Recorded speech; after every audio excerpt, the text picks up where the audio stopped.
Mari kita baca sama-sama. Ibrani 6 ayat 4, 5 dan 6. 2, 3. Sebab mereka yang pernah diterangi hatinya, yang pernah mengecap karunia sorgawi, dan yang pernah mendapat bagian dalam Roh Kudus, dan yang mengecap firman yang baik dari Allah, dan karunia-karunia dunia yang akan datang. Namun yang murtad lagi tidak mungkin dibaharui sekali lagi sedemikian hingga mereka bertobat, sebab mereka menyalibkan lagi anak Allah bagi diri mereka dan menghinanya di muka umum. Bapak Ibu baca ayat 4 dan ayat yang kelima. Siapa yang punya pengalaman spiritual sehebat itu? Begitu luar biasa sebenarnya catatan-catatan itu. Namun jika ini adalah manusia natural, seluruh pengalaman spiritual yang begitu luar biasa, pengalaman-pengalaman pelayanan yang hebat itu tidak akan meloloskan mereka dari cengkraman kuasa kegelapan. Tidak mungkin. Yudas adalah orang yang diutus bersama dengan 70 murid. Bersama dengan 12 murid. Mereka pergi dan kemudian mereka melayani. Mereka bisa mengusir setan. Mereka bisa melakukan banyak hal yang zaman itu dianggap sebagai pengalaman rohani yang begitu spektakuler. Banyak orang bersuka cita. Bahkan ketika mereka pulang, mereka bersaksi Yesus bersuka cita bahkan. Tetapi pengalaman-pengalaman spiritual, supranatural, pengalaman yang spektakuler itu adalah privilege yang dinikmati oleh Yudas, tetapi tidak dapat menyelamatkan dia dari belenggu kuasa kegelapan. Terlalu kuat kuasa kegelapan itu. Bapak Ibu mau lihat lagi di dalam diri Yudas betapa kuatnya kuasa kegelapan itu. Dia menaklukkan bakat natural orang yang bernama Yudas. Sekali lagi, bakat natural Yudas itu ditaklukkan oleh kuasa kegelapan. Bapak Ibu dan saya bisa lihat Yudas sebenarnya punya pikiran yang tajam. Kenapa dia nggak nangkap Yesus? Sama dengan orang-orang ini kan Tuhan Yesus bilang, tiap hari saya mengajar, kenapa kamu nggak tangkap? Kenapa malam ini kamu jadikan sebagai waktu yang paling tepat untuk menangkap saya? Saudara, pada masa itu adalah Paskah ya. Pada masa Paskah, orang akan datang, Yerusalem akan penuh. Datang manusia dari berbagai penjuru bumi, datang untuk hadir di Yerusalem pada saat Paskah, terutama dari Galilea. Jadi bukan hanya orang Yerusalem, tetapi orang-orang Galilea akan berkumpul juga di Yerusalem. Itu berarti pendukung-pendukung Yesus Kristus yang diasumsikan sedemikian dari Galilea akan ada di sana. Sehingga kalau Yudas mengajak orang-orang untuk menangkap Yesus siang hari di tengah-tengah keramaian, yang terjadi adalah chaos. Orang-orang yang membela Yesus Kristus yang datang dari Galilea yang diasumsikan sedemikian akan membela Yesus Kristus.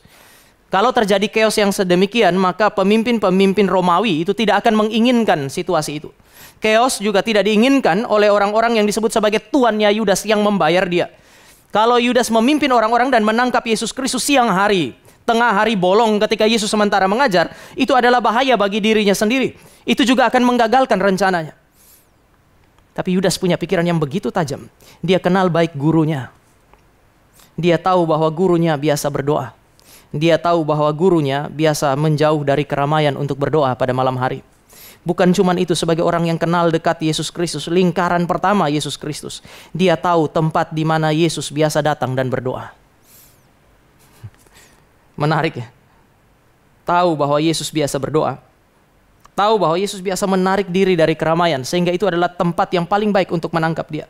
Dia tahu tempat di mana Yesus berlutut dan berdoa, dan pada waktu itulah dia datang. Bagi Yudas, malam itu adalah waktu yang sangat tepat untuk bertindak. Oleh karena itu Tuhan Yesus bilang, ini adalah waktumu Yudas. Inilah waktu kamu. Yudas mengubah waktu yang orang anggap sebagai waktu dan momen yang baik, waktu berdoa, waktu untuk menarik diri dari segala keramaian, dan dia mengubahnya menjadi momen yang begitu mengerikan. Momen pengkhianatan. Untuk apa? Untuk melayani diri dan melayani dosa. Inilah kuasa kegelapan itu. Pada manusia-manusia natural, mereka tidak bisa berbuat apa-apa kecuali mempersembahkan bakat naturalnya. Hal-hal yang terbaik yang dia punya untuk melayani kerajaan kegelapan. Maka Tuhan Yesus bilang, inilah kuasa kegelapan itu. Inilah kerajaan kegelapan itu. Yang ketiga, Yudas menodai dan memanfaatkan simbol-simbol suci yang dianggap baik. Gak ada yang terlalu baik. Kalau kerajaan kegelapan itu sudah datang, menguasai kehidupan manusia natural, tidak ada hal yang terlalu baik yang tidak dapat dimanfaatkannya. Yudas datang dan dia mencium gurunya. Pada masa itu, sampai dengan saat ini saya kira, ciuman adalah simbol dari apa yang disebut sebagai persahabatan. Ciuman adalah simbol dari apa yang disebut sebagai cinta kasih. Pada zaman itu, ciuman adalah simbol penghormatan seorang murid kepada gurunya. Mungkin ini sikap yang diambil oleh Yudas, memegang bahu gurunya dan mencium pipinya. Pada masa itu orang-orang yang menghormati guru mereka akan datang, mereka pegang bahu daripada sang guru, lalu mencium pipinya untuk menunjukkan bahwa mereka sangat mencintai dan sangat menghormati dia. Yudas datang, dia pegang bahu Yesus Kristus dan mencium dia sambil berkata, "Guru" atau "Rabi". Mencium berarti terbuka untuk menerima ajaran seorang guru. Oleh karena itu Yesus pernah mengkritisi Farisi yang mengundang dia untuk makan. Orang Farisi itu undang dia makan. Lalu kemudian ada seorang perempuan yang dianggap sebagai pelacur datang dengan menangis. Dia melayani Tuhan Yesus. Dia mencium kaki Tuhan Yesus. Waktu Farisi itu marah, Tuhan Yesus bilang, "Sejak pertama kali saya masuk ke dalam rumahmu, kamu tidak mencium aku. Tetapi lihat perempuan ini. Dia tidak berhenti mencium kakiku sampai saat ini." Ciuman di kaki Kristus itu seolah-olah sinkron dengan apa yang akan dikerjakan oleh Tuhan Yesus. Tuhan Yesus bilang ketika dia meminyaki kakiku, dia sementara mempersiapkan kematianku. Yesus mengapresiasi tindakan sang perempuan. Dia bukan mencium pipi Yesus Kristus, dia mencium kakinya sebagai tanda ketidaklayakan. Ciuman adalah simbol penghormatan, simbol cinta, simbol daripada persahabatan, simbol yang baik di dalam masyarakat. Simbol yang mungkin suci di dalam komunitas umat Allah itu tidak ada apa-apanya di tangan Yudas. Ketika kerajaan kegelapan bekerja melalui manusia-manusia natural, tidak ada hal yang terlalu baik, tidak ada hal yang terlalu suci untuk dipakai melawan Allah. Apa yang Bapak Ibu dan saya pikir baik di dalam dunia ini? Apa yang Bapak Ibu dan saya pikir suci di dalam gereja ini? Semua itu bisa dipakai untuk melawan Allah. Jika kerajaan kegelapan membelenggu manusia natural, mereka tidak bisa berbuat apa-apa. Dia terlalu perkasa bagi manusia natural yang belum mengalami apa yang disebut sebagai anugerah Allah yang melahirbarukan mereka. Mungkin Bapak Ibu dan saya akan bilang, "Oh iya, pantas karena dia belum mengalami apa yang disebut sebagai kelahiran baru. Dia tidak mengalami apa yang disebut sebagai anugerah Allah yang mengubahkan hati yang baru." Tetapi mari kita lihat poin yang kedua.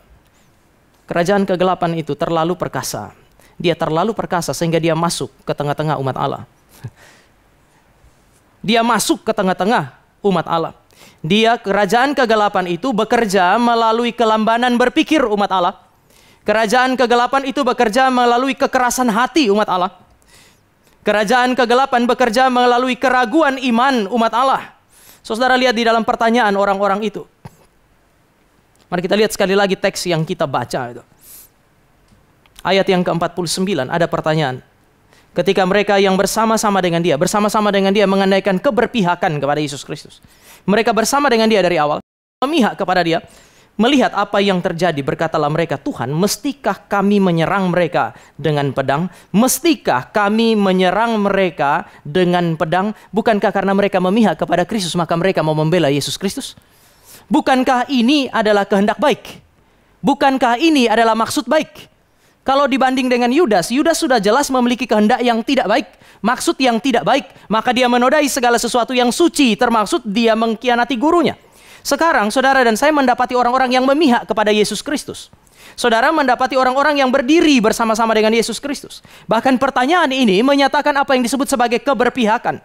Haruskah kami menyerang mereka dengan pedang? Kenapa? Karena sebelumnya Tuhan Yesus bilang, "Yang punya pedang bawa pedang."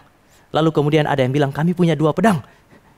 Lalu Tuhan Yesus bawa itu. Saya yakin dari 11 yang tinggal rebut-rebutan siapa yang mesti pegang pedang itu. Sekarang dengan modal 2 pedang, dengan orang yang mereka anggap sebagai Mesias yang akan menaklukkan segala sesuatu termasuk menaklukkan Romawi, mereka tanya, "Mestikah kami menyerang mereka?" Untuk apa? Untuk menyelamatkan guru mereka. Untuk meloloskan guru mereka dari apa yang disebut sebagai kematian.